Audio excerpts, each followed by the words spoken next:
اگر ہم نفرت کی سیاست کے بجائے اور تقسیم کی سیاست کے بجائے اور گالی کی سیاست کے بجائے ڈیلیوری کی سیاست پہ مقابلہ کرتے تو پھر پاکستان کے عوام کا بھی فائدہ ہوتا اور اس ملک کو معاشی ترقی کرنے سے کوئی نہیں روک سکتا. اس ملک کی قسمت کے ساتھ طاقتور طبقے نے کھیل کھیلا ہے. اپنے طاقت کی لڑائی میں جو عوام کا فائدہ ہے نظر انداز ہو جاتا ہے.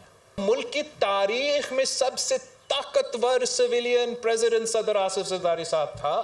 صدر زرداری نے اپنے جو پاورز ہے وہ پارلیمان کو دلوا دی. ہم نہیں مانتے کہ اس ملک میں کوئی انصاف کا ادارہ ہے.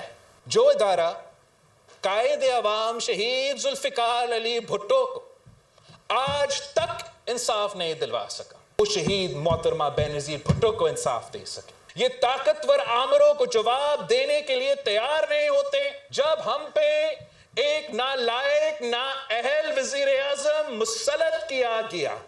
ہر خبر پر وقت خبر. پسندہ رہو نیوز لائن 1.